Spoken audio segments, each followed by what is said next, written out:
This is the Aussie NFL Fantasy Show. Yeah, look, mate, I can't wait to get into this. I'm not quite sure what that means. Taylor goes deep. And we've decided to have no tight ends in this draft. Matty gets mouthy. And you'll be getting a whole bunch of stuff from Timo at the same time. Starring Taylor Goodall and Matty Connor. The Aussie NFL Fantasy Show.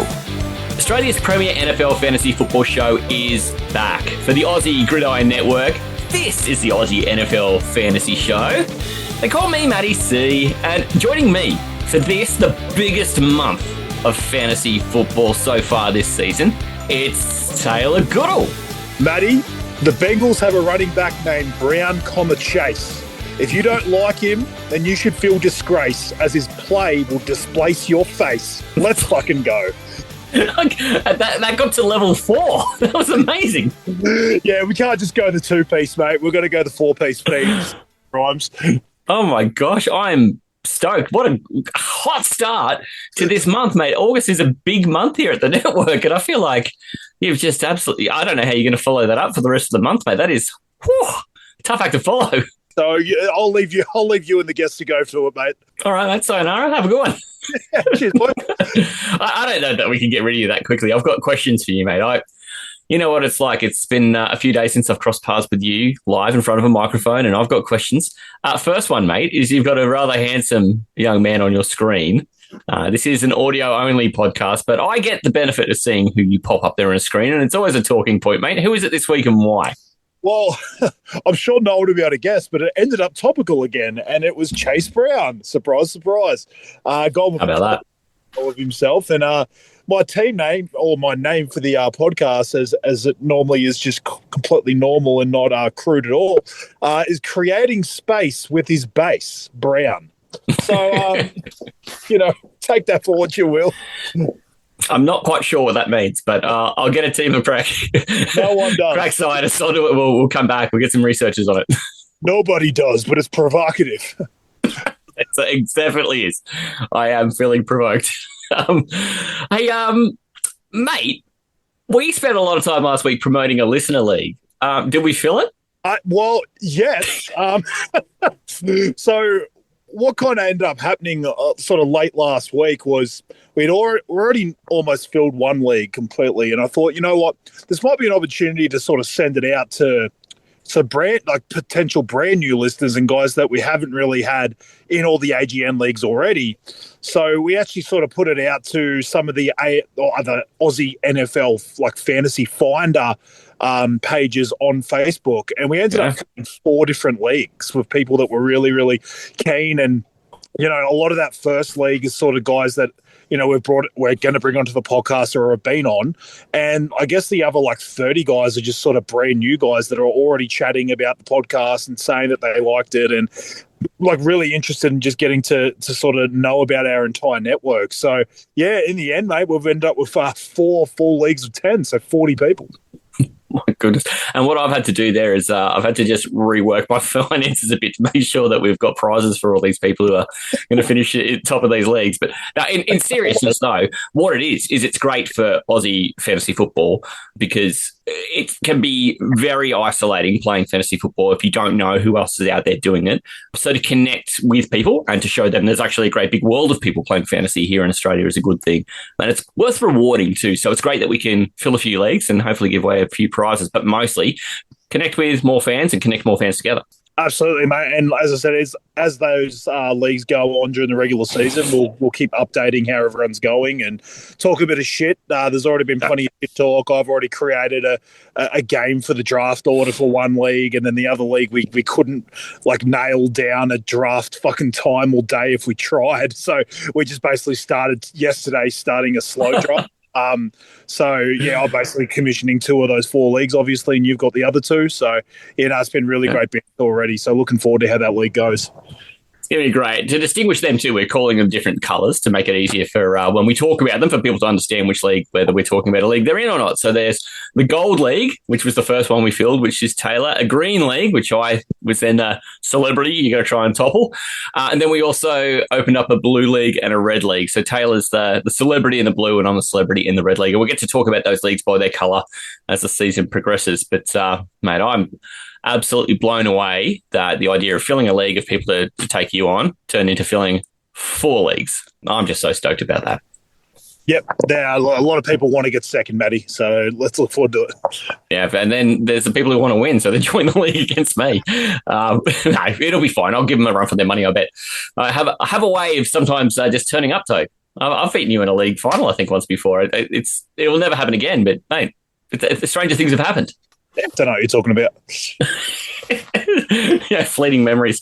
Hey, mate, tonight is a great night too because we're bringing on a brand new voice of Australian NFL fantasy football, joining us in a very few short minutes. But before we do, I just wanted to quickly tick over a little bit of NFL news that has a little bit of fantasy implications. And I need 1 hot minute from Taylor Goodall, the finest fantasy analyst on this island, on both of them. Stopwatch is going to go on. First question for you, Tay, is, hey, Keenan Allen signed at the LA Chargers. Do we care? Do we care? Look, I still don't think he should be getting drafted very high, if drafted at all, especially because not only is he obviously 33 years old, he's obviously missed some of the camp already. So the fact that he's going to go into an offense that wants to run the ball a lot, you've got Jim Harbaugh. They're obviously talking about wanting to basically run the ball down other teams' throats and win low-scoring games. That doesn't really make me feel confident in a lot of the pass catches as it is. You've already got, Lad McConkey, who sort of had his breakout at the end of last year. Trey Harris, who is a second-round pick that they got in the draft this year that's been basically there the entire time. He was holding out for a little bit, but generally he's been there for a few weeks in camp. It's hard for me to believe that this turns into something. And yeah, I just don't see the upside. Is there going to be like a couple of flash games here and there? Maybe. So maybe he's more of like a best ball sort of target at the end of your drafts. But for redraft, I don't think much of him, mate. I really find it hard to believe that he's just going to come straight off the street and really impact your fantasy team this year.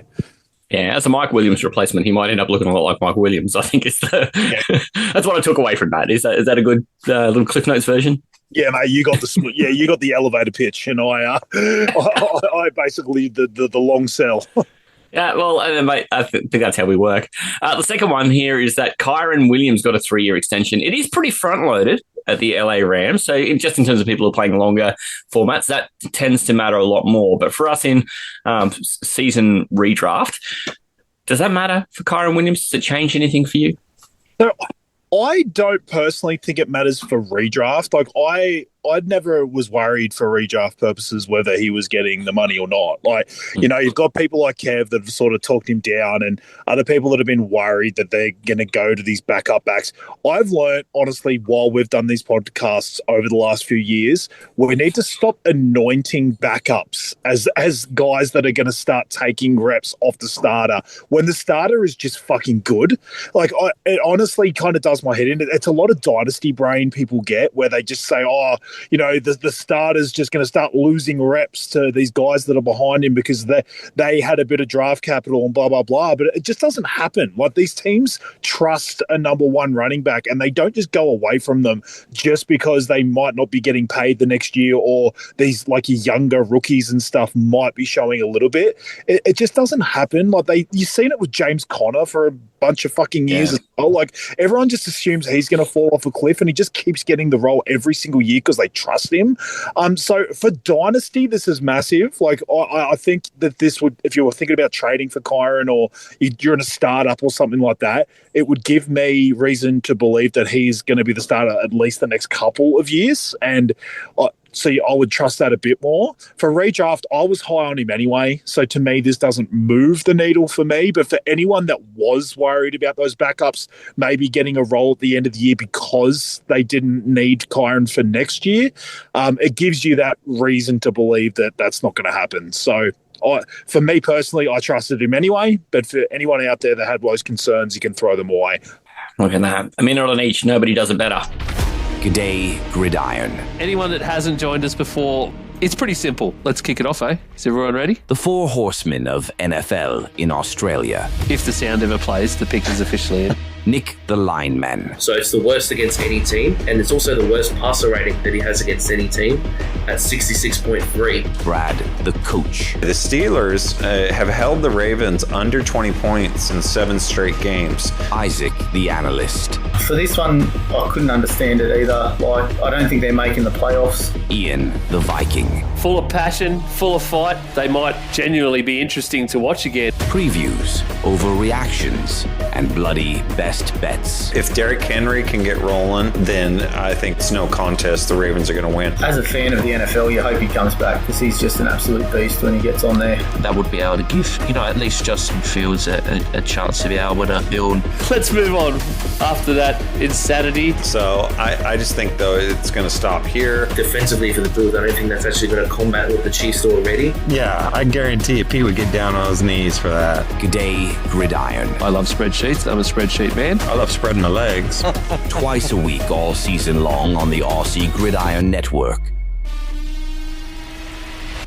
Hey, mate, we are a minute away from bringing in our guest this week. It is a new week. We have a super lineup of fantasy coming this week, and it all does begin here on the Friday show. So I need you to do the honours to bring in our guest too, because I understand you've got a little bit of fantasy history with Gabe. Yeah, I do. And it's one of these funny ones where we actually have never met. It's always been a league that it's been a very, very strong group chat in terms of like giving each other shit. And like it almost feels like we're all close mates, even though a lot of us have never actually met. We're all around the same area, but it's just been one of those things that we've never actually been able to catch up. But I'm changing that this year. I've now been appointed the commissioner, and I'm going to get a live draft going for everyone in that league. And we're already talking about shit that we're going to be doing for it. So I'm really looking forward to talking to Gabe because honestly, everything's been through social media and chatting through Messenger so far. So, I just want to honor bringing Gabe, who's had really, really high sort of looks into NFL fantasy with me through that side of it, but I'm looking forward to hearing what he's got to say tonight. So welcome, Gabe. Welcome, mate. It's an honour to be here. You don't need to lie to us. I'm just trying to get on my new commissioner's good side. I need those trades approved quick and maybe not a second look taken at them. So that's the first thing I'm doing. I'm getting rid of any fucking veto time. That's absolute bullshit. Yeah. Veto is so overused, but... And in that league specifically, it doesn't matter if it's the most even trade of all time. In the group chat, someone's always been fleeced. It doesn't matter what the fucking trade is. So, like you said, we're all adults. We can all make our own stupid decisions. But generally in that league, I feel like the trades are generally pretty good. But, mate, look, we got actually plenty of time chatting in the green room too. It was fantastic because, again, just in a similar situation, Gabe's been in a couple of these group chats. We've got to share a little bit of information here and there, but we've got a good 20 minutes of just talking, shooting the shit in the green room. It was fantastic, mates. And you say you haven't been on a podcast to do this kind of thing before. Just enjoying talking the gridiron, yeah? Wow, I love talking football. It is easy. I can do it for hours, so I'm very excited to be here tonight. You are in the right place. You are in the right place.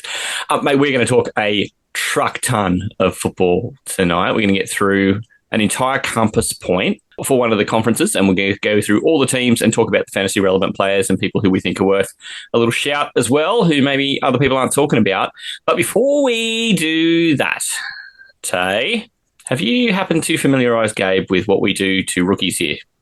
I have not. And so really this was up to Gabe to see how much he'd been listening to the podcast in the last 2 years to see how prepared he actually wanted to be. But Gabe, when we bring on a new guest, basically we subject them to 5 questions from 2 wankers. It's a little intro sort of thing that we set up that if anyone's listening to the podcast and they obviously don't know who they're listening to, or, generally we just want to get the new guests having a chat. Doesn't always have to be about NFL fantasy. Some of it is, some of it's just absolute bullshit. So, mate, we just thought we'd subject you to that straight off the bat and just get you chatting a bit.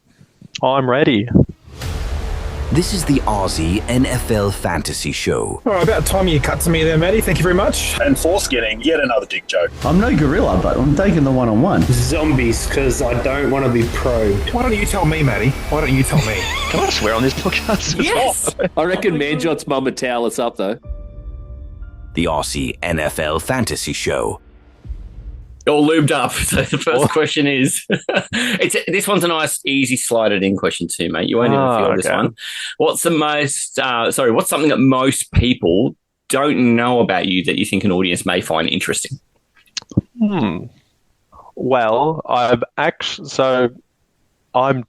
wear hearing aids, so despite my youthful face, I possess the ears of a much older man. So, yeah, mate, I've lost quite a bit of hearing. So, yeah, if I miss anything, it's I'll blame that.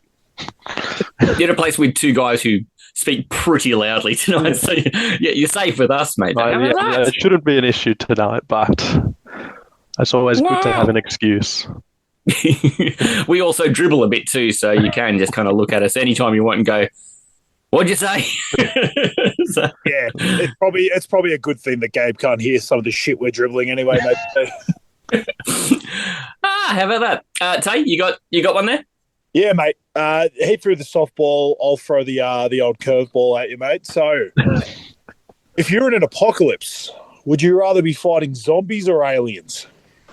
For me, the easy answer is aliens. But really, if I got to take my pick of what type of zombies were on offer, then I feel like I could, pick one of like the Walking Dead zombies. I think would be quite easy to overcome, and I feel like I'd pick those. But if it's just a random type of zombie, I feel like aliens are definitely the pick to go for. I feel like I can, communicate with them. I was not expecting that to be the linchpin of the argument. I reckon I could convince the aliens to leave me alone. Or even play some hearing aid gets some special alien powers or something. For a second there with you, I'm like, he's going to say he'll convince them to let him marry the alien queen. We're going there again. Oh, that's long time in the future. No, not for at least 3 dates, mate. You've got some pride, you've got some self-respect. Exactly. And then when I have my own alien fleet at my command, I can... You'll be sorry. Yeah, I can come. I imagine Gabe just sitting there with Chat GPT on his phone, just all right, can you just translate this to the aliens?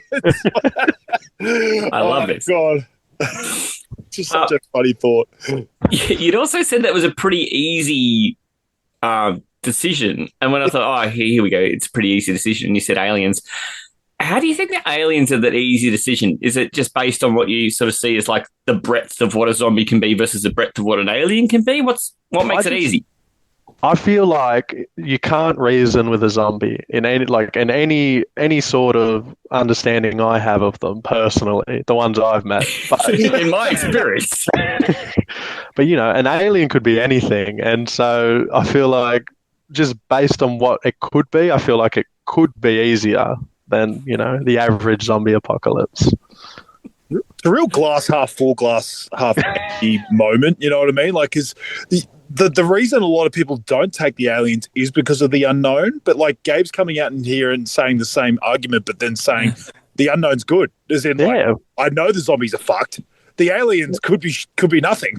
It actually is a funny way of looking at it, right? It's the positiveness that I take into life that I bring to this question. Unrelenting enthusiasm. Look at that. He's like, even in an apocalypse, all four on the upside. We're going to need you when you look some of these teams in some of these divisions over these next couple of days. We're going to need some upside, brother. There's some horrible positiveness. Teams. Yeah, I'll bring it to the discussion of some of these bottom feeder teams. Don't worry.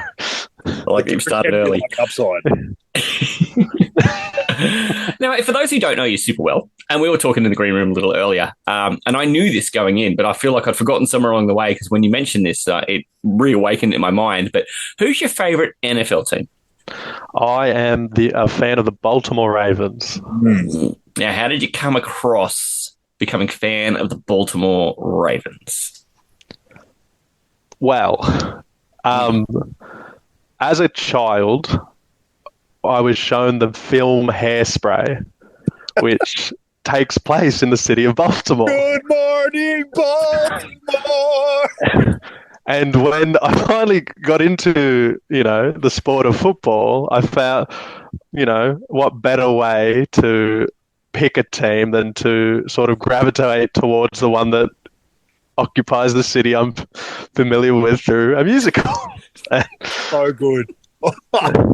Do you know what's funny, right, that he brought up a musical? Because I got ambushed with the 5 questions last year, I keep thinking about what my answers might be for some of the new ones we've got. And honestly, one of the things I was going to bring up about myself is that in the last few years, I've all of a sudden turned myself into this guy who just loves musicals. I fucking love them. Literally 2 of my birthday presents this year were 2 different musicals I got taken. I absolutely love them. I've always been into music and stuff. It's just I always had been this macho fucking wanker thinking, I can't like musical theatre. It's not who I am. But my wife took me to Hairspray a few years ago, and I fucking loved it. It's up there as one of my favourite movies. I've yet to see it on stage, but it's good. It's very. This is amazing. We're all here bonding over, theatrical musicals on the Aussie NFL Fantasy Show. It's what else did you expect, Matty? Ceases to amaze, does it say? What other reason would you pick, your favourite NFL team? NFL football, musicals, they go hand in hand. Maybe. Yeah. It can be hard to unpick the two, can't it? Yeah. I can't even ask you the next part of this question. Often what we do is we say the trapdoor, or, you support this NFL team. When did you realise they suck? But the Ravens have been really good. And even though last year it was sort of a disappointing result in that divisional game, it's not like you can say they had a bad year and they suck. And it's difficult to remember a time when they weren't exquisitely good. So I kind of feel like I can't answer that bit. But how do you feel about this coming season? Let's turn this around to project it as a forward question. How do you feel about this coming season as a Ravens fan, given where you last saw the team last year in Buffalo? I have to remain positive because, when you have a player like Lamar Jackson, it's hard not to because, of what he means to the team, and he just wins. But it's getting to a point now where I sort of just am only here for the playoffs. It's hard for me to get excited until we're in those meaningful games, and then they're over so quickly that my season has really been condensed to about a 1 month season. Yeah. But no, I'm excited for this season just because, football is football. The off season's so long that any football we could lose every game and I would still be happy that they're playing. So careful. I'm a Jags fan, and we have gone fucking close to losing every game a couple of times. You do not want that. So wash your mouth out. I'm speaking as someone who's never experienced that. So you're saying it figuratively. I know, but there is a real world implication of what you're saying here, Gabe. Yeah, if we were to lose every game, I'd be extremely upset. But I know it won't happen, so I can say it and seem like a happy-go-lucky sort of supporter. Yeah. Tay and I are also going for the Titans and the Jaguars. We are also looking forward to about 1 month long seasons as well, but it'll be the first month. Yeah, and when we get asked that question, the trapdoor fucking sinks us because basically we talk about our team for about 2 seconds and it's, when did you realise they were shit? And then we fucking unveil a scroll that's about 30 kilometres long to talk about how shit our fucking teams are. So, it'd be nice to go for a team that just makes the fucking playoffs every year. But you are right. It'd be nice you almost trade in some of these playoff performances for just one season where they go all the way. It's just... I mean, the fashion in which we have lost as well. I remember sitting in silence on the couch watching Derrick Henry just obliterate a team that seemed destined to win the Super Bowl, and then Mark Andrews to drop a pass out of his hands, and it's the closeness that just really just gets my hopes up and then just crushes it even more. And I know it's not really comparable to just sucking the whole way, but it seems to sort of drag it out and promise me something and then take it away and double the hurt. It's a different kind of trauma. It's all trauma. We're all suffering trauma. We just got different types. Yeah. There's only one winner, so everyone's season sort of ends the same except for one. But yeah, some end far earlier, I guess, and not as dramatic fashion. No. There's no great big our torch got extinguished moment for Tay and I. Most years, it often happens way back in a week, much earlier in the season. The first drive, as you say, there is something to be said, I think, for losing a close game in a heartbreaking situation versus just getting belted. Like if you just get belted, then you know from the outset, well, it's just not our day. Yeah. But to be in a fight the whole way and then lose on a really enigmatic moment is that's gut wrenching, and it's tough on any fan base. So the Ravens have definitely had their share of those tough losses in recent years. Hey, this is the hairy one, mate. Yeah, shout out Shart Andrews. Next great question from yours truly, Gabe. What would you put on your NFL fantasy Tinder profile to lure a potential mate? Ooh. Well, the easy answer is a photo of me with my championship ring. Oh, yeah, get the ring out, yeah. Yeah, maybe, ring out. Yeah, full nude, just ring on the chest, but I don't... I feel like that really shows off what I bring to the fantasy football world, and I think a potential mate could really appreciate that. Just let the picture paint 1,000 words. But maybe I'd flex my back-to-back Laporta and Brian Thomas Jr. rookie season picks.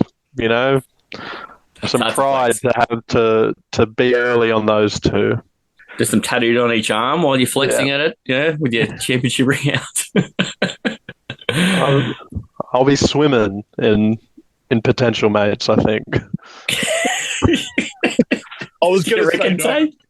When I saw that Laporta and Brian Thomas pick, I just couldn't say no. Yeah. I think you've handled that one superbly well. That's, I think, the hardest question out of the whole lot. It's hard to sort of, what's going to attract them, but I feel like when you know that. Believe me, most of the answers are not going to attract anyone. That would be bad. Sage, you just want to quickly say what your profile was going to say when we ambushed you with these questions last year? I got put on the spot, and you know me, I like to say whatever comes into my mind first. And somehow I said, "Is that white paint?" No, that's CM Seaman. So I'll get it done. That was basically the bar you had to leap over, and luckily enough, you crawled over it. I think I'd swipe right on that, so I don't even know if I. And I hope that bit there is going on the social media this week. Like most of what I say, I'm not even sure exactly what it means, but it's provocative again. It's provocative. To wrap up the 5 questions, we also walk out with an easier one, mate. You've been playing fantasy for some time now, and you've been around the NFL for quite a while. But have you got one player who's been your favourite player to own? I think I forget what year it was, but it was Deebo Samuel. In that year, he went off. Yep. It was exceptional. It was orgasmic. It's the only word I could use, but I feel like he stands out as the top. Yeah, we're starting to get the verbiage of this podcast very quickly. Orgasmic Tay? Where did you find this guy? Yeah. Speaking of CM Seaman. I was on my mind, yeah. That was our fault. We really let him there. Yeah, we've taken him down the garden path there. That Deebo year, like often folks will say when they've got a player who had especially one really great year, one, it was nice to own him, but potentially it's a player who's taken him to like a championship or has taken him to a final or sort of elevated him in a competitive environment too. Did you have a league in particular where Deebo did something really special for you with that year? Yeah, so in that league, it was the only league I was playing. I think it was my second year of the league me and Tay are in, and I won it. So look at that. Easy when you own Deebo. Look at that. Yeah, well, Well, especially, I mean, I feel like I got him at extreme value, and it just when he just rushing, catch, like receiving, it was everything, and made it easy. I don't think I was actually in that league yet. No, I don't think you were. It was a smaller league at that point. Yeah, I think I got put in as part of expansion or something the year after. I can definitely remember you joining an expansion league, Tay, and talking about that in just regular fantasy talk. I think even before we started this podcast, Tay, so it's going back. But wow, the Debo year, I love that. Oh, Gabe, well done riding the wave, mate. And isn't it fantastic to win? If you're in one league and you go and win that damn league, isn't that just kind of something? It's hard to describe how amazing that feels. I thought, wow, this was easy. I'm going to win every year, and no, it's a lot harder. So you mean you haven't won every year since? I just imagine you've been on a streak, mate. Well, Debo hasn't been his former self, so I should probably stop taking him. I think so. There's probably other things you can take. A few creams and tablets for that. If you've got Debo fever, bad fever to have. Debo fever in 2025. Yeah, that would. I think he's on. No wonder I don't win. I think he's on the same diet I am at the moment. Just getting thick. He's not skipping meals, Debo, at the moment. He's looking solid. This is the Aussie NFL Fantasy Show. You know how sometimes the first player of the game can be a real tone setter? Is it like Crash Bandicoot? Ooga booga. And he's landed in New England. There is no more New England. It's New England now. Because England? Yeah. Can't explain that. It's asses instead of horses on there. The Aussie NFL Fantasy Show. Hey, mate, you've survived the 5 questions. Thank you very much for engaging in that bunch of nonsense. And I do think it helps kind of just bring out some of the casual environment of what we're aiming for when it comes to having a bit of a chat about the NFL fantasy, the way that Aussie sort of banter. I think it really helps bring that up. Because from here, we dive into the fantasy talk. And while it's important to provide really good analysis, it's also nice to be able to do it in a way that is familiar to us Aussies, be a bit brash. Be a bit silly if we need to as well. It's a good thing. The division we were going to run with for today on the north part of the compass is the AFC. Mate, this is a division that's close to your heart, Gabe. It is. Yeah. So got the Ravens at the top of that one. We'll get from the bottom right up to the top. We'll finish with the Ravens at the end, but we start with the Cleveland Browns. They had a rather tough year last year, and that is not the first time anyone said that about Cleveland Browns. I know, hard to believe. They have had other tough years in the past, but they are in a position right now where when you look at their roster, I'm not sure there's a fantasy-worthy quarterback on their roster, no matter who you go down that roster to pick out, unless they settle on Joe Flacco. Hey, what would your scenario have to be like to consider picking up Joe Flacco, though? It's as much as we want to see that like year from 2 years ago.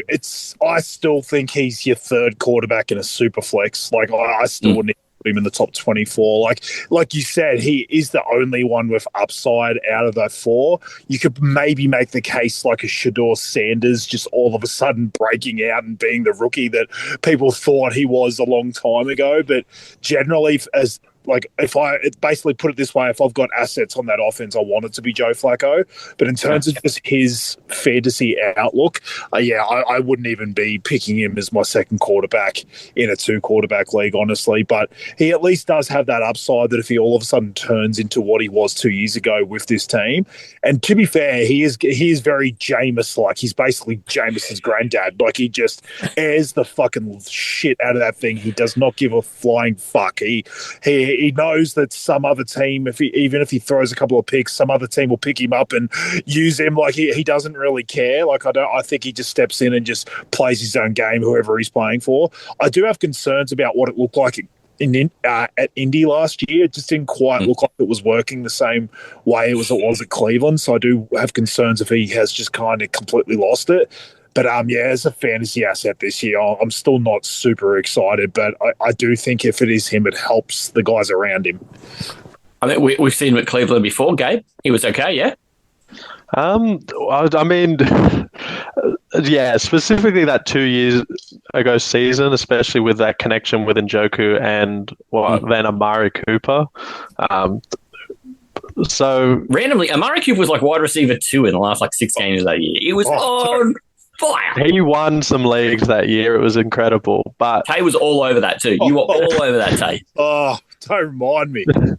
I'm getting a feeling in my pants, Matty. Yeah. We're going to hear a thump as his like erection hits the windscreen in a minute. But yeah, realistically, I mean, the 32nd ranked offense last year, little to any chance of that improving with the carousel of quarterbacks.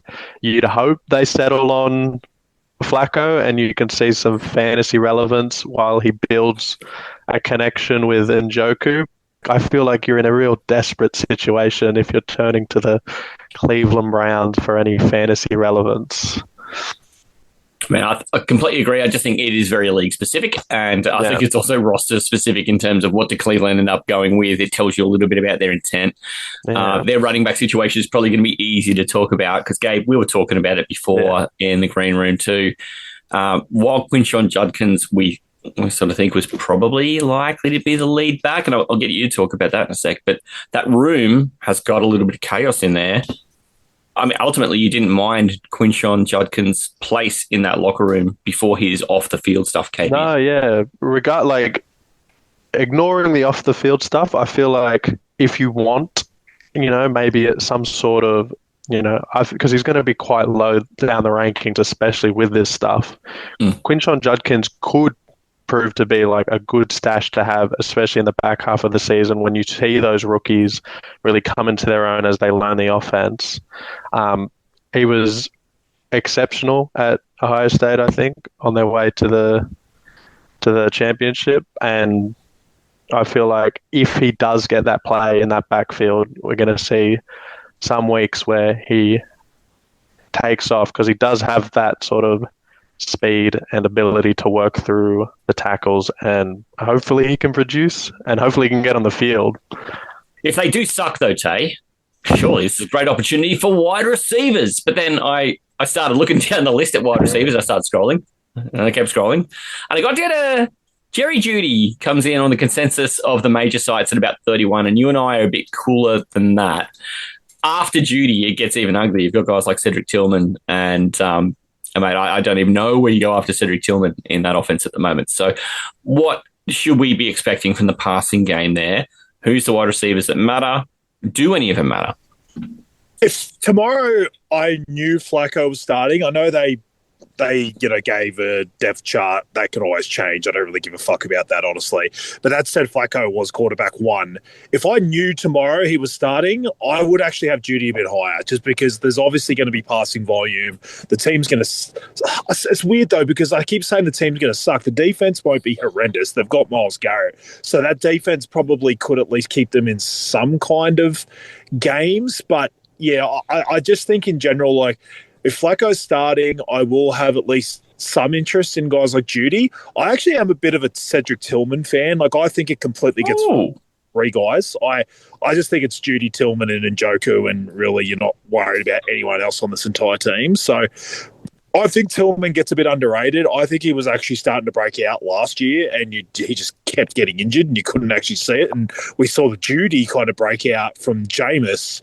And I felt like Tillman was kind of right there with him, but you didn't get to see it sustained like you did Jeudy. So I think Tillman actually has as good a chance of sort of having a good season with Flacco at the helm that Jeudy does, but he's getting drafted far further behind. So what I'll probably do is if Flacco's starting, I think there will be a general consensus in fantasy land that will send Jeudy higher up in ADP. What I'll probably do is take my shot on the offense, and if Flacco's, slinging that thing, I might take Cedric Tillman right at the end of the draft because I think the value is there with him instead of like an ADP bump on Jeudy. So, yeah, in terms of the wide receivers, I'll leave tight end until when we talk about that in a sec, but I just think it gets funneled to 2 guys.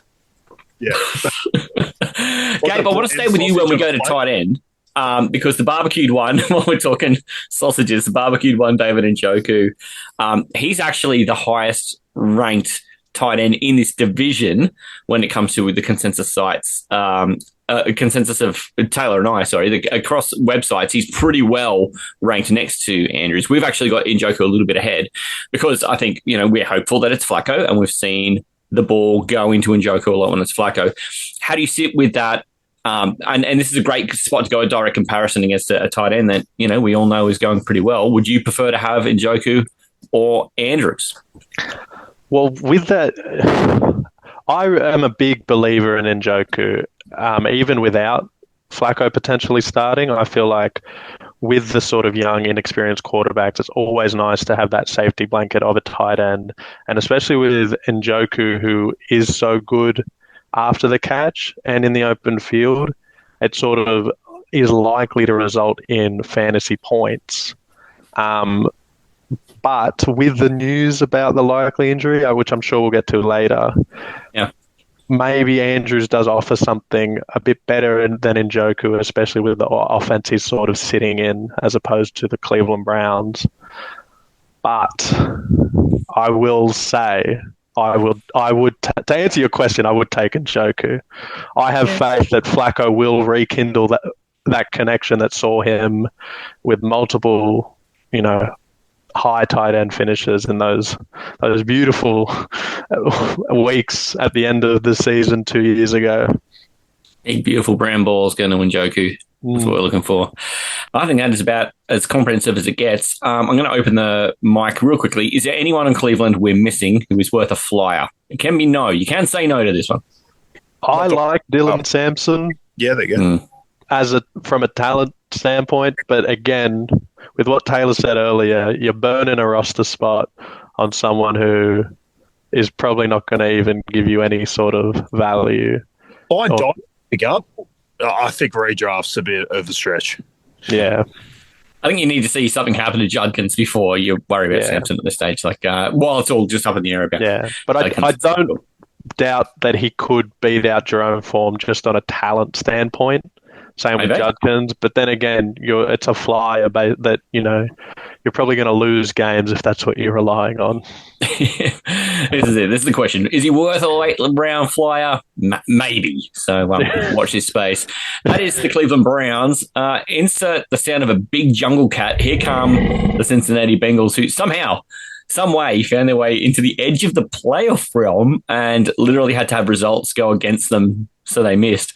The position to start at for them is, to me, quite simple. I've done 4 mock drafts on the podcast this year so far, and only one of them have I failed to secure Joe Burrow as my quarterback. He, to me, is the first quarterback outside that sort of top 4-ish that kind of everyone has kind of penned where they're more than just passers. Burrow is not more than a passer, but I think his volume really gives him that opportunity to work in that space. And to me, he's the one guy who can really break into that top 4 just on his volume alone. I'm going to go to you, Tay, first, because the Bengals offense is, it could set records. And it's got to start with where the ball is touched by this guy 80 times a game, right? It kind of reminds me of Drew Brees in his prime in the way that I used to draft him a lot when I first started playing fantasy, and this is obviously before the rushing boom of quarterbacks, and really everyone was just a pocket passer, so you were just trying to find the best one. I find Joe Burrow similar in that way where, yes, it's frustrating because he basically has to have 35 to 40 touchdowns to return his value every single year because he doesn't run. But it feels so safe anyway. Outside of obviously those years he come into the season with calf strains and stuff like that, where there was kind of reasons as to why he sort of struggled those seasons. With him coming in healthy, touch wood this season, I just don't see a world where he isn't throwing a shitload of touchdowns. Their defense got, if anything, worse. We don't know what's going to happen with Hendrickson. They are going to be in shootouts all fucking season. I honestly cannot fathom how he isn't just dominating again. And yes, it's frustrating. You're taking him sort of between that quarterback 4 and 5, and you basically have to have that ridiculous production just to return value. But I don't know. Even though you see safety in all the rushing quarterbacks, I just find him safe as well. Like that's why I feel like there's a pretty clear top 5 this year. I feel like it's the top 4 that all rush the ball, and then you could say if you really wanted to, Joe Burrow might be slight tier down from those 4, but I feel like he's in his own tier, and I feel like he's so safe that there's just no way he doesn't have 30 plus touchdowns. And yes, he has to have them, but I don't know. I just don't see a world where he doesn't. Yeah, it's as a Ravens fan, I've seen firsthand the sort of damage this man does.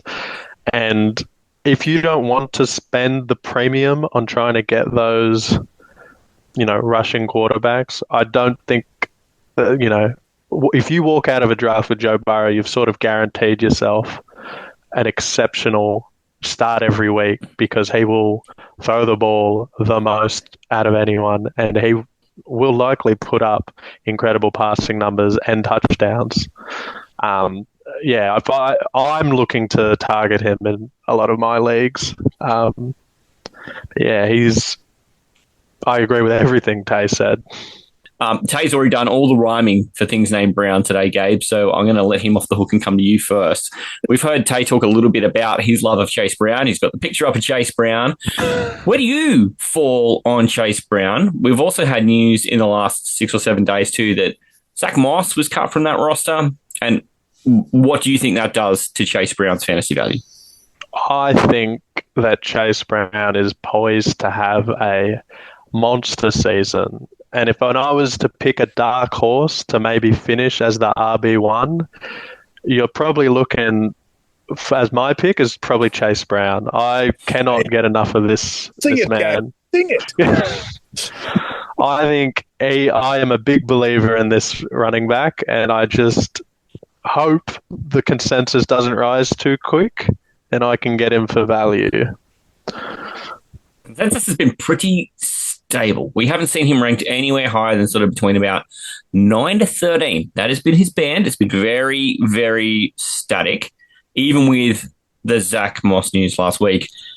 The only person in the world I know who's hotter than that is the man across from us here in his orange shirt, because, if your name's Brown, you should wear orange, I guess.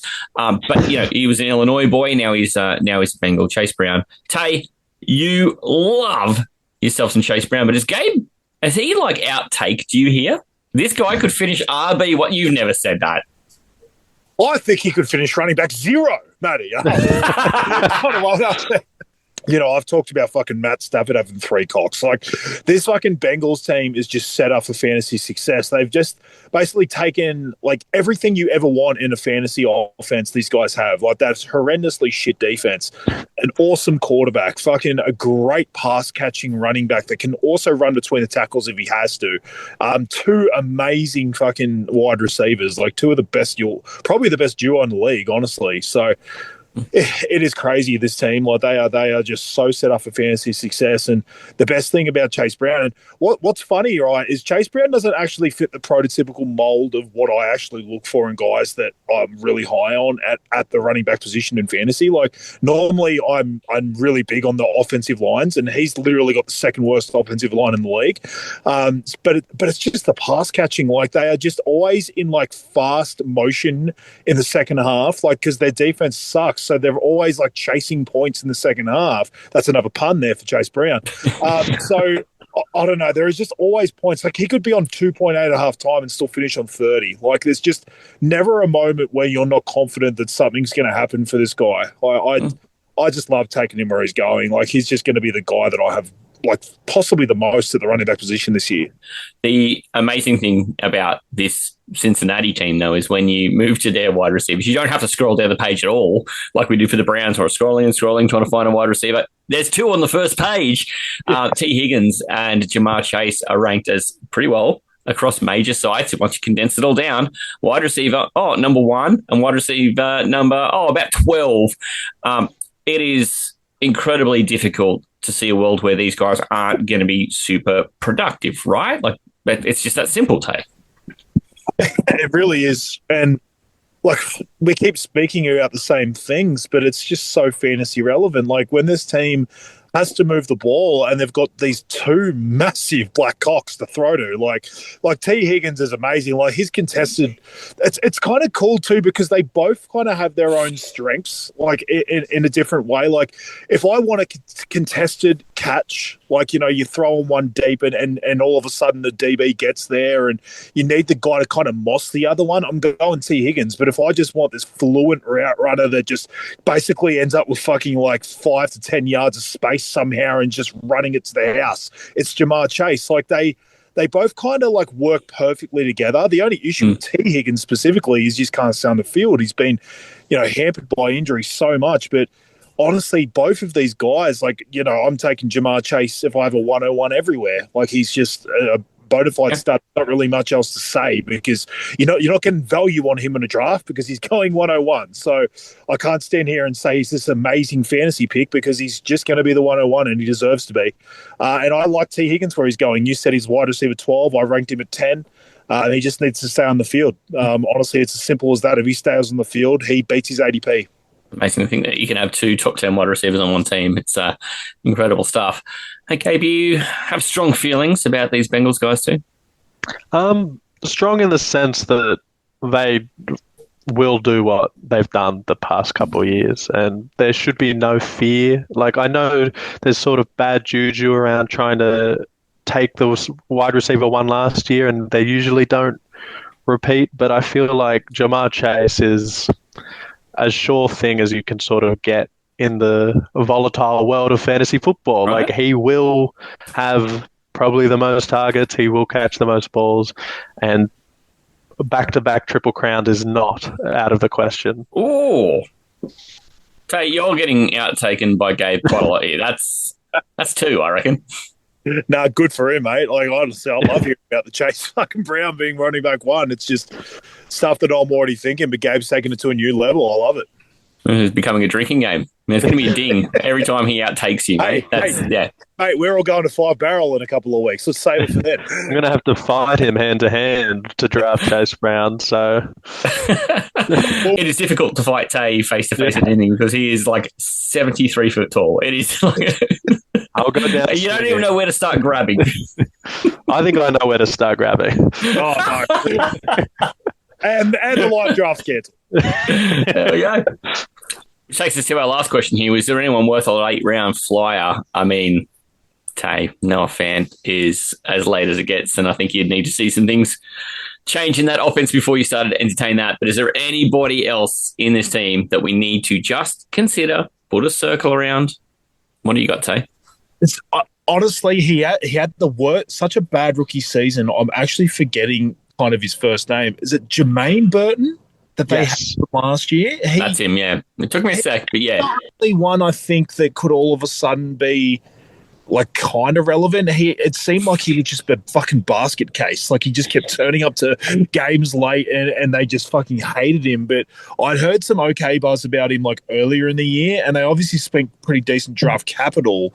And at that point, the whole point was that he would take over that wide receiver 3 role from Tyler Boyd. And then basically if they decide to move on Higgins, I think that was sort of the play.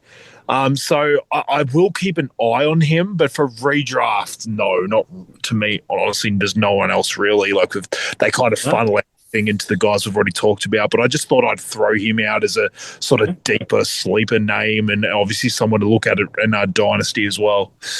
Fair enough. Anyone you circling worth a late round flyer there, Gabe? Looking at this depth chart, I can't really point to anyone I'm sort of considering. I will say I was a big fan of Eric All coming out of college, but he is set to miss the entire 2025 season. So my dream of Eric All being relevant at all has slowly died. His name came up at this stage last year too. Yeah. He's made appearances on this podcast before, mate. It's it's a pity to hear that he's going to miss out, because I think that was kind of part of the plan for Cincinnati, is that he was going to just work his way into a bigger role. So pour one out for Eric All. That's the end of the Bengals talk. We are now, I don't even know what sound you make for a Pittsburgh Steeler. I don't know, maybe that sound of that clutching metal from Simply Irresistible by Robert Palmer. Maybe that's where we go. The Steelers amazingly somehow again managed to have a season where they won more games than they lost. Can't explain it. The team was not great. And it started with 4-2 from Justin Fields, who pretty much ran a Tannehill-style offensive. Pass it bugger all. Lean on your running game, and then where it's safe to do so, just truck it yourself. It was really quite an interesting strategy. They went 4-2 through those games, and then they continued that trajectory through the rest of the season, only having to be about a 500 team to make the playoffs. Their quarterback situation, Gabe, is it's about as attractive as having me as your starting quarterback, because Aaron Rodgers and I are about the same age. And we are both probably about ready to take an NFL team onto a field and lead them to anything. I do feel like it is kind of a bit like he's some weird real-life version of the replacements.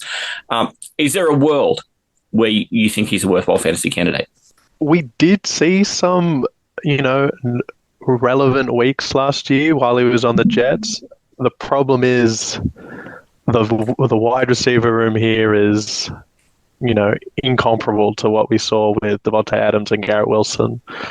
I highly doubt I will be having any shares of him in fantasy football this year.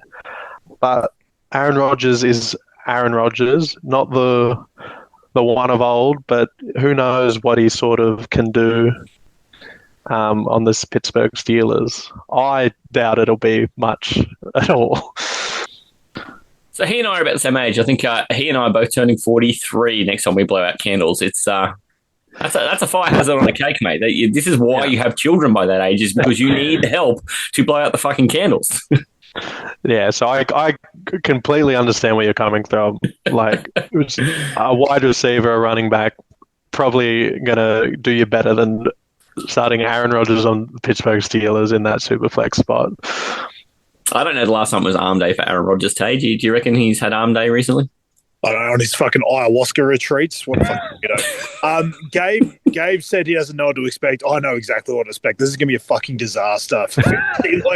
He is not going to be startable. I am holding out the slightest glimmer of hope that it actually works in real NFL, only because of the situation he's been put in. I just think that with the very good defense they have there, there's at least a chance Arthur Smith's just going to run a handed off kind of offense. And I think if you just put Aaron Rodgers in a situation where you can protect him and he just has to sort of dink and dunk a bit, I think he can do that still at this point, but I just don't trust him if he has to sort of air it out or do anything really on his back.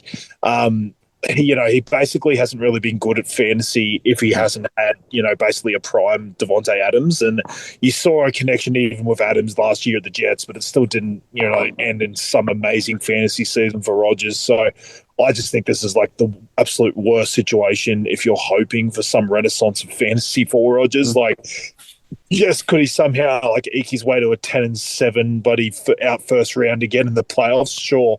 But I don't think it's going to be fantasy relevant at all. I brought up Flacco as someone that I probably wouldn't even draft in the Superflex. I'd probably put him on my bench. I wouldn't even put Aaron Rodgers on my bench. Honestly, I think it's going to be an absolute disaster for fantasy. There's going to be a game they win 14-10, and he has 1.4 fantasy points. I can tell you right now. They might win a game 7-6. It's 9-6. Can you imagine? That's even worse. Oh, wash my mouth out.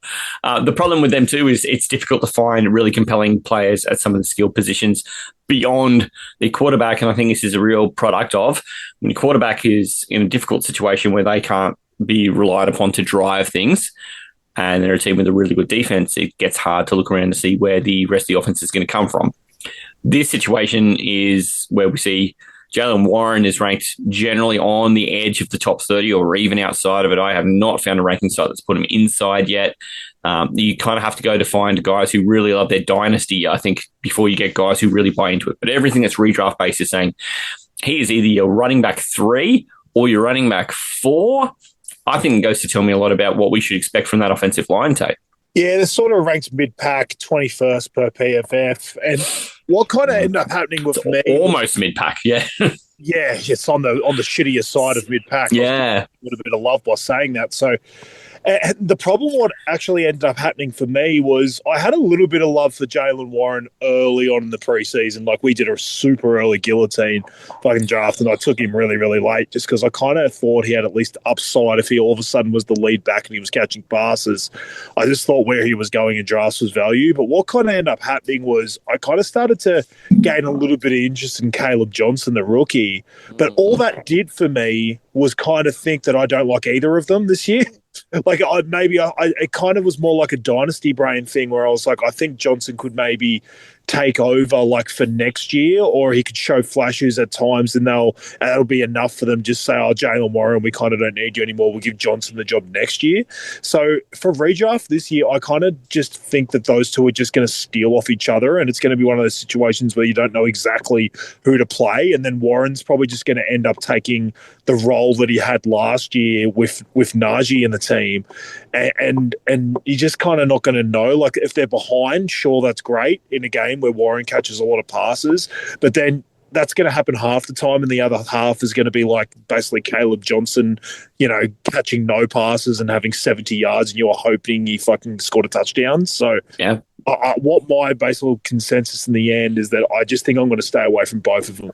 I mean, ranking sites are hedging their bets. I've got every website that has Jalen Warren at 30 has Caleb Johnson at 31. Pretty much. It's how brave are you? Pick your poison. Which poison do you think, Gabe? I'm right there with Tay on that one. I've been burned enough by trying to decipher which of the Najee Warren running back to take, and it just turns out they just kill each other, and there's no point having either of them. Like, maybe we see Caleb Johnson sort of break out this year as opposed to next year, like Tay was saying, and become like some sort of a RB3, RB2 option. But again, like, I really don't see the benefit of risking that and trying to get involved in an offense that, one, I don't think will be very good, and two, is clearly setting up to split carries between two backs. I mean, major sites have them ranked in this order, right? So they're around that edge of the 30. Guys in that range. And tell me, once you get to guys who you would prefer to have the Steelers guys over. Tony Pollard. Everyone would prefer Pollard to the Steelers guys? Yep.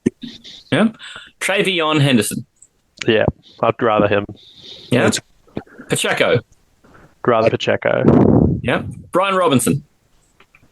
Definitely. I like B-Rob. Yep. Yeah. Tyron Tracy. Yep. Here we go. I was going to say, that's a little bit iffy for me. Just, I know Scatterboo's got the injury and it might make you feel a little bit better. They're already talking fucking Devin Singletary up again. So if that's the Giants fucking splitting carries, I'm not exactly stoked about that either. I would probably lean Tracy, but it's not one that I'm stoked about. I mean, it's not a great situation to be like, you know what, I'd even almost prefer that guy to something that's happening at Pittsburgh. The next name down the list there and I'm just going off the consensus of the major sites, not what we've ranked. But the next one down that list is Travis Etienne. I'm taking a shot on Etienne. Same. I don't have it ranked that way, but if I'm drafting in that area, I would rather just take the shot. Because I think Etienne has an upside, whereas I don't know if those two do. Don't know if they do. I just kind of wonder if the cannibalism is there, that it's just too much of a timeshare. And from there, then it goes down to guys like the Cyclops, who that's Najee Harris for those who are playing at home, and Javonte Williams, Ramondre Stevenson. So from there, it gets dark. It gets dark really quick. So I think it's a pretty dire situation for Pittsburgh running backs, and you've got a steel gut to me if you're going to take one of them, plant your flag on them, and try and ride that pony as a wide receiver, as a running back who you could then potentially start as a flex with any regularity. I think that takes a sturdier gut than mine. I think most people have a sturdier gut than you, mate. No, I don't know. Have you got no idea what to put my stomach through. You got the old Grinch gut where you look skinny as hell everywhere else, but it's just a tidy gut at the bottom. That's 100% where I'm headed to. I've seen what my grandfather worked out to be, and I am looking a lot like that bloke. Nice fellow, though. So, he's got that going for him. We're going to puddle along to the wide receivers for the Steelers now, and I did a good hard look into some wide receivers for the Steelers, and there's one. He wasn't a Steeler about 3 months ago. His name's DK Metcalf. He is pretty well getting ranked in the range of, is he a wide receiver too? You probably feel better if he was your flex. He's currently being ranked across the major sites at about 22, 23. Tay, you and I both have him at 24. So we aren't super excited about DK Metcalf. I mean, I kind of feel like we've covered why. Do you quickly want to wrap it up? Yeah, it's just the offense in general. I just don't know where the upside comes from. I think he gets enough volume. Like, I couldn't really put him lower than that, even though I'm not excited, just because I think he's going to volume his way there. I still just have concerns that, like what we brought up before, that there's going to be games where Rodgers doesn't even throw that much anyway, and they kind of just lean on the running game and win a low-scoring, shitty affair. So that concerns me as well. Like, is he a volume play that still has the downside of there being a game like that where he doesn't even get volume either? I don't know. I can imagine it going sideways between a guy like DK Metcalf and Rodgers too. Rodgers has been used to, a silky route runner like bloody, Devontae Adams, and he seems to really expect like a certain way things are being done. And I just have this concern that Metcalf isn't going to be like that. Like, Metcalf kind of gets away with just being quick and being a massive fucking weapon. He doesn't really I feel like I'm like talking the guy down, but I just feel like sometimes he can be a little bit lazy, and he doesn't always feel the need to like have the perfect route running and things, and that's just not going to work with Aaron Rodgers. Like, I can see them just sort of button heads a lot. So I don't know. He's kind of like a guy who I think has a decent enough floor, but I'm just not excited about his upside in this offense. Okay, what do you think the best case scenario for DK Metcalf is then? Best case, I really struggle to see him sort of outperforming where he's being drafted now. I just think there is no, like, the way DK plays doesn't really fit the mold of what we see Aaron Rodgers like from his wide receivers, like Tay was saying. I just have no faith in Rodgers' ability to throw that sort of go ball and that sideline ball where DK likes to sort of play as that big body. And yeah, as Tay was saying, I picture it, week 5, DK running the wrong route, Rodgers throwing a helmet on the sideline, and it sort of explodes from there. Like, oh, mate, it's a familiar. It kind of feels familiar, even though I haven't seen him do it in black. I feel like I've seen him do it in other colours. His heart's always been black. Like his mood. The good thing for Aaron Rodgers, though, is where he's got a bit of a shortfall on, really talented wide receivers. He is blessed with tight ends because they went and made a great move to go and steal Jonnu Smith. He was tight end 4 on the season last year, Tay. Now he's a Steeler. Come on. This guy's got tight ends everywhere because he's also got Pat Frymuth, he doesn't blow the, barn doors open, but he is a player that you can guarantee is going to get some target share and will pick you up some points if you're just kind of looking for one of those first or worst kind of guys. But now they're both on the same team. What do we do with this situation? I'm not streaming either of them, honestly. Like, it's just shit. Like, Jonnu Smith, like, he'll probably have moments, like, because Arthur Smith fucking loved him in Atlanta, so there's a reason to believe that he's brought him over for a reason. But the problem is, like, the only reason, like, we finally saw, like, playable fantasy play out of Jonnu was the offense last year for Miami, and they were just trying to protect Tua, so they were just dumping off into the middle of the field the entire fucking season and just trying to run the clock out.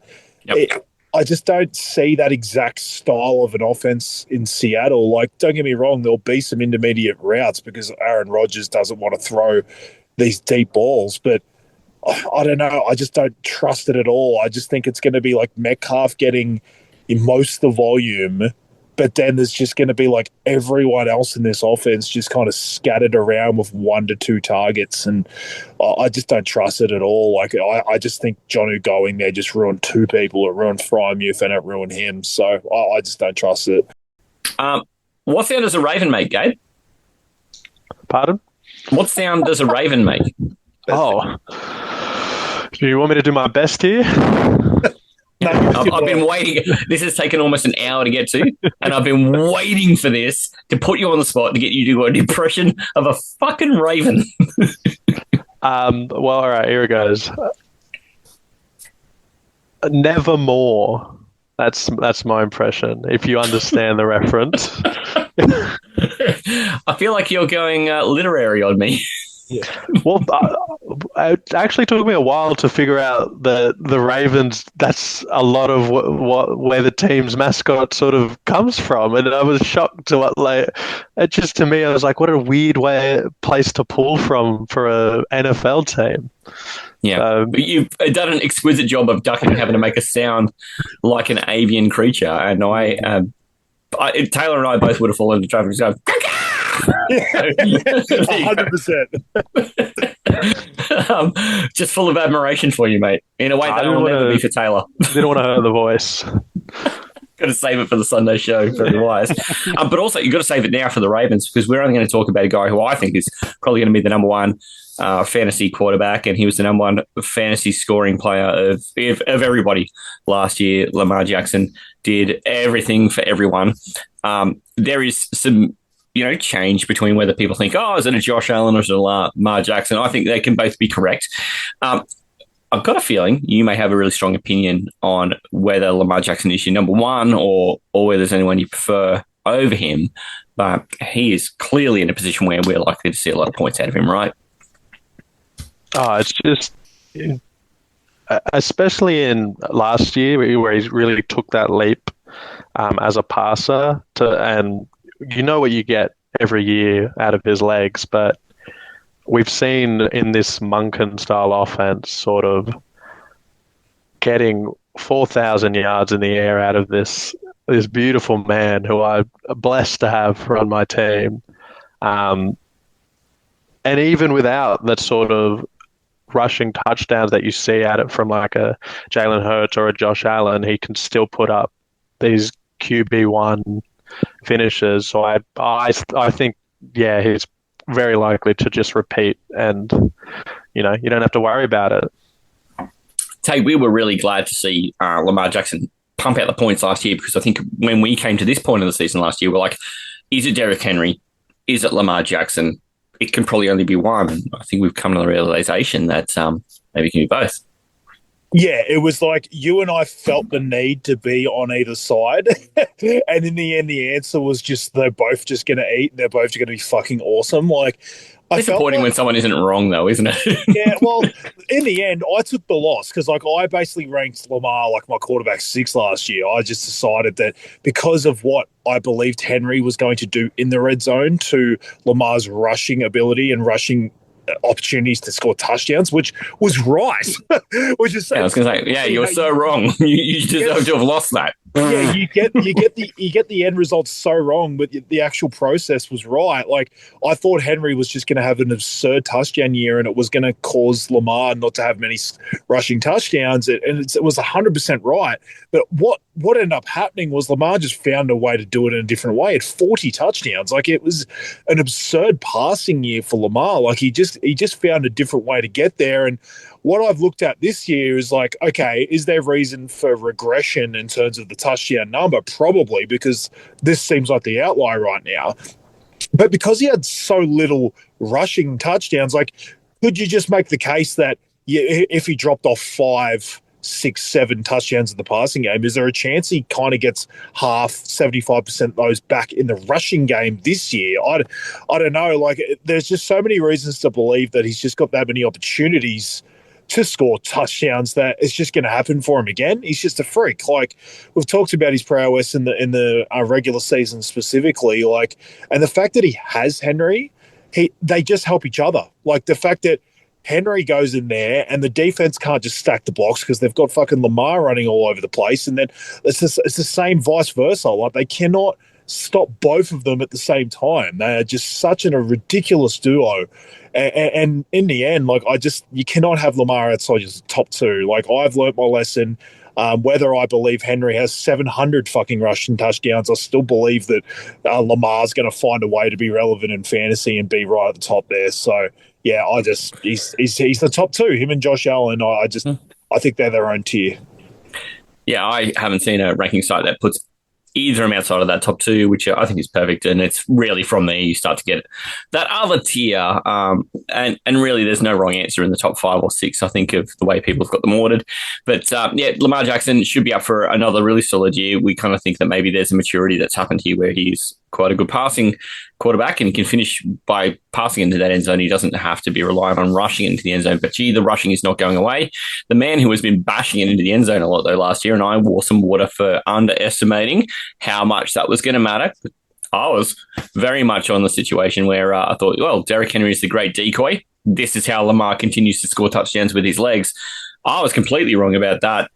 But it didn't diminish Lamar Jackson. So again, being wrong was kind of fantastic to still be right. But I got to wear water on this one because I said Derrick Henry will score less than 11.5 rushing touchdowns. And by about week 10, he'd dominated that.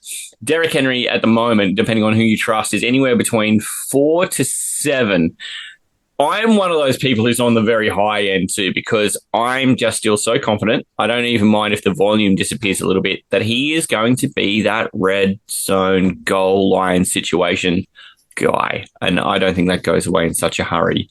I'm going to keep it with Gabe out of the gate on all these Ravens ones because, mate, you don't come on a podcast, get to talk about your favourite team and not be the first person to talk about them every time we go to a position. Give us your take on where you think Derrick Henry fits into this team this year, fantasy-wise.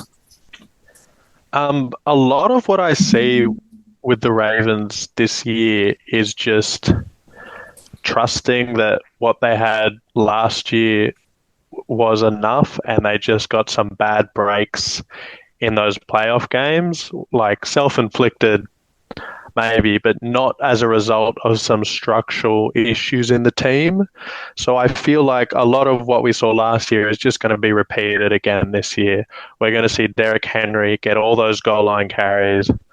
The passing game is going to sound similar. So Derrick Henry is, he's never been one to get passes thrown at him, especially with Justice Hill taking all those third downs. But Derrick Henry will sort of repeat exactly what he did and, he's a one-of-one, incredible. But for those who are worried about his age, we've seen a lot of 30-plus-year-old running backs, when they have that strong 30-year-old season, they do it again when they're 31. You're usually good at 31 if you're good at 30 because, it's not a big difference, and it's usually those Hall of Fame talents that are doing it. And if there is one in the league right now, it's Derrick Henry, and I have full faith that he's going to put up a similar season to last year, and definitely reward you for sticking by him and drafting him as a top 6-7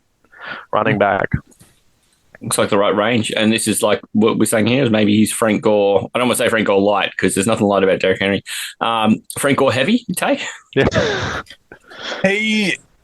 I think this is the most insane thing, and I've brought it up a couple of times, but it hasn't been specific to let's really delve into Derrick Henry this year, whereas we're kind of doing that a little bit more now. I think, as insane as this sounds, I think there's reason for positive touchdown regression for Henry this year, which is fucking mental. I get it. But like we have said... I don't have words, Tay. I've got no words. Like we have said, there's just reasons. Right now, coming into last year, I made one of my biggest bets was Henry in fantasy, and it was one that I fucking nailed, honestly. Between him and Saquon and Joe Mixon and guys like that, it was honestly my best year in fantasy ever because I took shots on these older running backs that no one wanted, that were changing teams, and I believe that the offensive line changes between the teams they were leaving to the teams they were going to were just ridiculous upgrades. And you saw it with Saquon.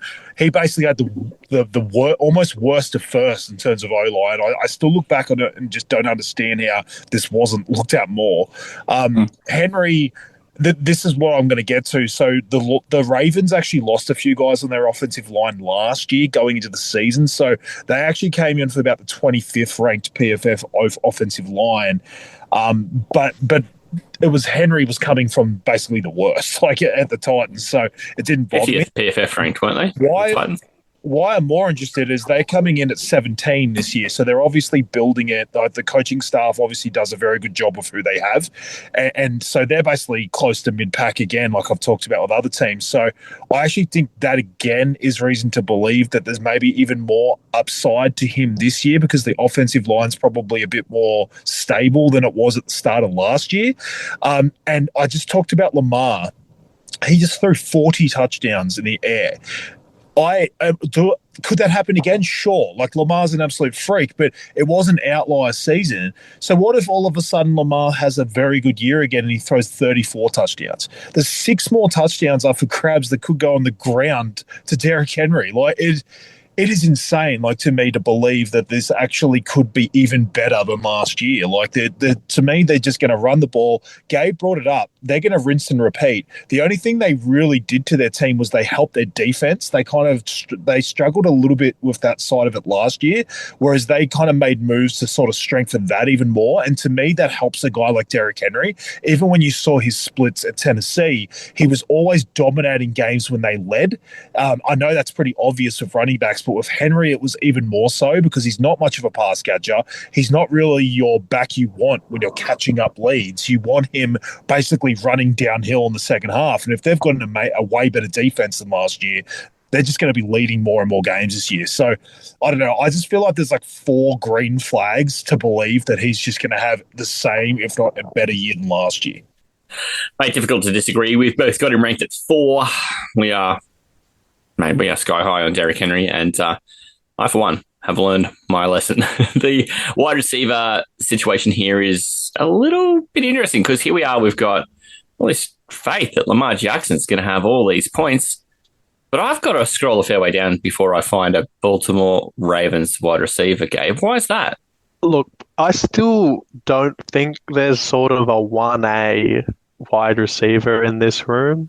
Like, I'm always going to back my guys, but in terms of fantasy, Zay Flowers barely saw 100 targets last year, 116, which is just not enough to sustain, a wide receiver 1 finish, especially if you're not catching touchdowns because the Ravens will run them in.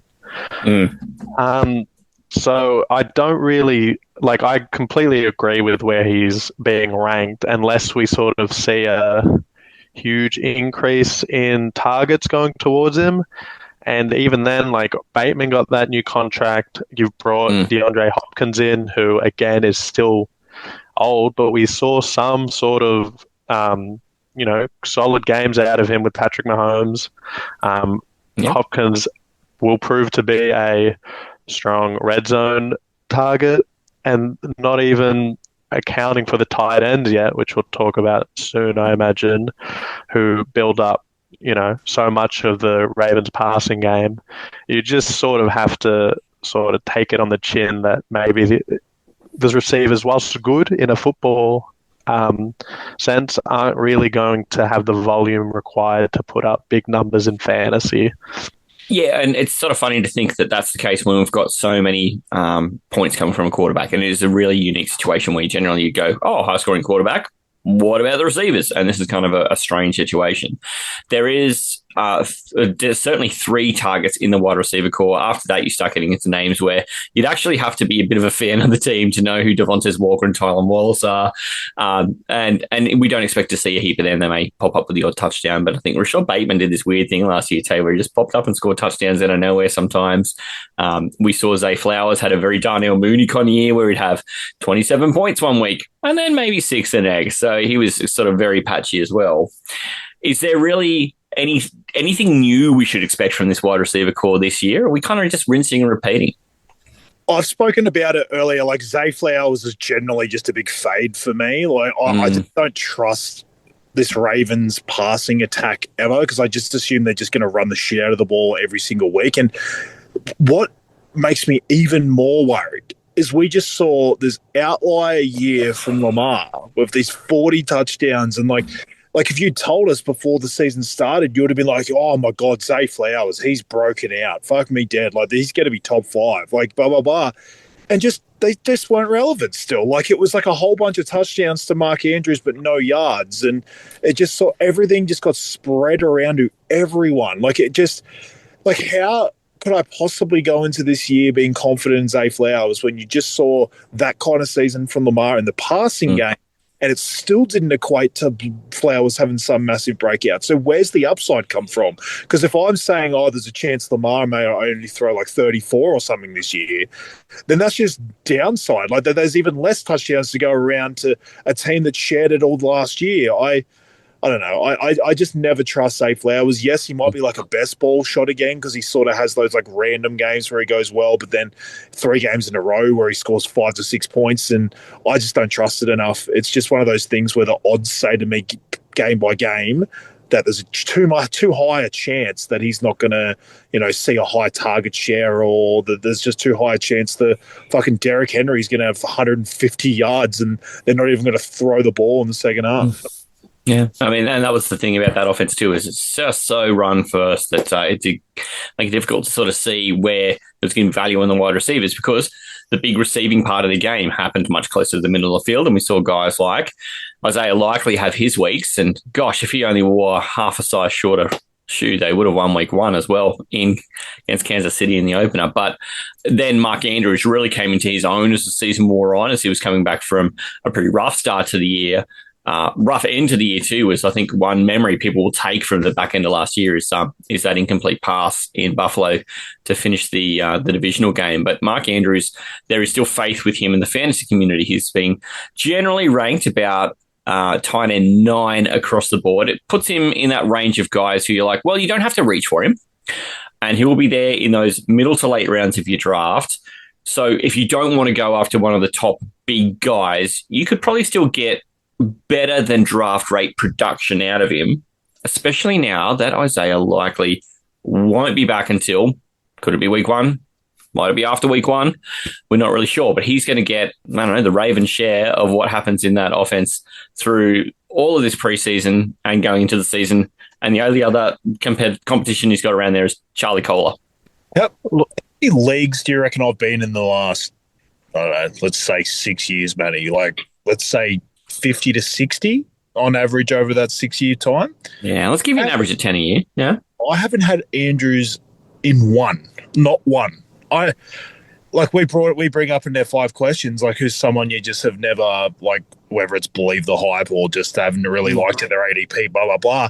Again, it does also, like, bode to the way that I often draft tight end. Like, Mark Andrews just sort of fit in that between a lot. I don't know what it is. Very similar to Zay Flowers. I just never trust the passing offense in Baltimore that week to week they're ever going to need it. Obviously, he had some years where he was just like absolutely dominating and dominated the target share and had the ridiculous touchdown years. Like, he's another year older. Likely he's just, even though he's got the injury now, he's going to be, more than likely a huge part of the offense in terms of he's going to be there. There's going to be Bateman. There's going to be Flowers. Everyone's going to be mixed in. Hopkins, blah, blah, blah. I just think another year older, I just don't see why there's upside in this. I don't see why this team that's just made their defense even stronger, why they're going to feel the need to pass the ball more. Like, this team hasn't been struggling. This team hasn't been like, you're not looking at this team going, fuck me, they really need to change things up. They're struggling in the regular season. They're not getting like high enough in the regular season. They need to do something different.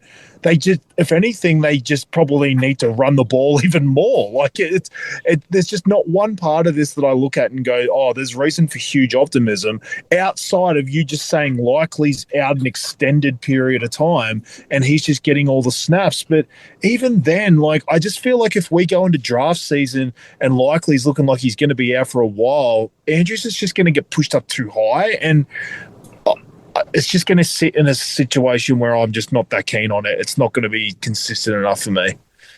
Even with Likely out, I don't see the Ravens going away from those 2 tight end sets and having Kolar on the field. I like Kolar a lot. He's come up with some great catches, especially last season. Especially in the Bengals game, the OT game, he caught about 4 balls and had about maybe 40 yards or something. Like he's definitely shown some receiving prowess, and even today in the joint practice with the Colts, there's been some reports out of camp saying he's making the most of Likely's absence. But so I really don't think the boost Andrews will get in volume will even be that much, because the Ravens always like to have 2 tight ends on the field for blocking purposes, and Kolar's shown the ability to slip out and catch a ball in the flat or underneath. So I don't think Andrews is going to return any sort of value he's gotten from Likely being injured. And then when Likely's back, he's so good. He's so smooth when he moves, and I feel like it was really going to be the season where Likely sort of overtakes Andrews. And with the rumors of him leaving, I completely understood and wasn't worried, knowing that Likely was behind him. Something that Ian brought up last week too on the show was that when we were just focused on just tight ends, is all 3 of these guys are off contract at the end of the season. Does Likely's injury change much about this? No, what I really reckon this does is it just gives Likely the opportunity with a slow start to just be more impactful later in the year, and they can kind of feel free to then just kind of burn Andrews out, give him a bunch of volume at the start of the year, and treat him a bit more supposedly towards the end of the year. I mean, they're really looking at Super Bowl, so it's going to have to be a consistent effort across the team for the entire year. But in terms of going forward, it wouldn't surprise me if Likely was the only one who wound back up in a purple jersey next year at the Ravens. They could all wind up in purple jerseys over at the Vikings, I guess, if they want. With that, though, it kind of feels like there's not a lot of surprise there. We're already drafting Andrews higher than Likely. That is not changing, and there really isn't anybody else who's fantasy relevant to pull from the tight end space. But before we wrap up on the Ravens, Gabe, is there anybody worth a late-round flyer?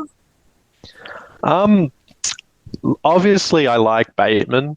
Especially, I don't know where he's ranked at the moment, but he's got a number closer to 55. He is way out of there. I feel like at 55, a flyer on Bateman won't do you wrong, especially with sort of that new connection we're seeing, because he's always had the underlying separation statistics, even in the previous years where he hasn't been fantasy relevant. Yeah. And finally, last year, we sort of saw that connection sort of appear with Lamar, and I honestly don't think it's going to get worse. So you're probably going to likely see. I keep saying likely. I love it. It's just the gift that keeps giving. But yeah, I wouldn't mind having him on the bench of my fantasy teams at all. Yeah. Especially if maybe you take those, 2 strong wide receivers at the turn. Bateman should be fine as a flex position, especially if you're getting him around the 50s. Yeah, he's definitely someone who you're not going to have to stump up for. And in a standard league, he's going to be your last round pick or someone you can pick up. Yeah, as you're shuffling things around after your draft. Tay, is there anyone you think is worth a late round flyer? Keep an eye on Keaton Mitchell. Obviously, it's going to be one that you're going to need an injury from Henry in front of him, but I just think that obviously last year, I'm always big on like the year after the year after. So like obviously he came back from the injury last year, but he just wasn't good at all.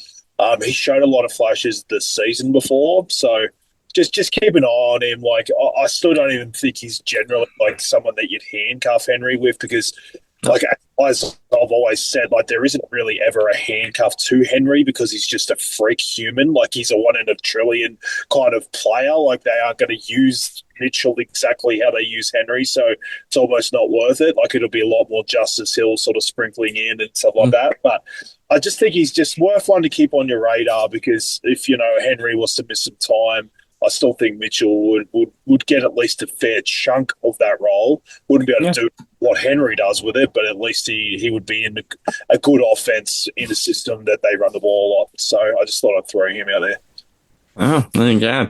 And that is the way to wrap this up. We've had literary Edgar Allan Poe references. We've had, my horrible attempt at actually sounding like a raven. And we've also been through everybody in the AFC North. For those who didn't catch it earlier, too, just make sure you go and catch Gabe's 5 questions. The poor bugger, he survived well. Mate, we have tortured you a little bit today. We haven't had anyone say that they wouldn't come back for the Sunday show, and I'm hoping that you'll come back to do the Sunday show with us because we'll do some listener mail, and we want to go through the same process but with the NFC North. Are you happy to join? I would love to. I have some things to say about the Lions, so... Let's go. That's what I'm talking about. Tate, you're clearly going to come back because, firstly, you're all about the analysis, but I know that you love getting listener mailbag questions. It's kind of almost your favorite thing. I can't wait to reach into that Tyreek Hill sack. Let's go. I love that. The Aussie Gridiron Network is only as popular as it's been this year round because of you. Can you do us all a favour to anyone who's listening to this too? Just tell somebody else you know who watches NFL football or plays a little bit of fantasy as well about us. That would make a huge difference to us. We're just finding word of mouth and just people sharing that they're listening to us is a great way for us to be able to expand the audience. And then also, as we found too, with a fellow like Gabe too, it opens doors and you can find yourself on the podcast. Gabe, thank you so much, mate. We'll catch you on the Sunday show. I'm looking forward to going through the whole NFC North with you, mate. Thanks for having me. And Tate, I'll see you on Sunday, mate. See you when I'm looking at you. Hooroo. Hooroo. I go. The Aussie NFL Fantasy Show. Thanks to the Aussie Gridiron Network, Australia's home for NFL and Australian gridiron content. Discover everything the network has to offer, including G'day Gridiron, Pastry Press, NFL, and Aussie Gridiron Today. Buy merch and win free stuff. Visit the mothership at Linktree/Aussie Gridiron Network. Hooroo.